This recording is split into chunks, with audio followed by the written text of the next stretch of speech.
Хотын нутгийн чулуу эрдэнэ байгаа ч яах юм, хүсэл нь өөр хүн амар байгаа ч яах юм гэдэг энэ үгийг л одоо залуучууд хандаж хэлмээр байхгүй юу.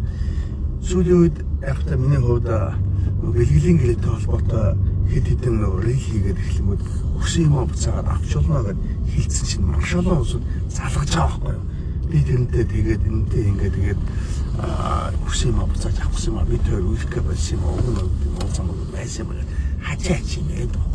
Нөгөө талаас нь ер нь бол тэгээд эргэн бол юмад өксөл юм бол өксөн юм тэгээд одоо буцааж нэхэн гэдэг чинь бол эргэнийхээ хувьд бол бас тийм чахамжтай зүйл биш л дээ. Зүгээр хууль зүйн хувьд бол бэлгэлэгчийг гомдоосон тийм ээ ностой үйл хийсэн. За эсвэл бэлгэлэгч бол бэлгэлэгчийн ахтар хамаатан савдангийн одоо амнаас эрүүл мэндэд халтахаар одоо завцсан бол бэлгийг бол буцааж болох нь болно.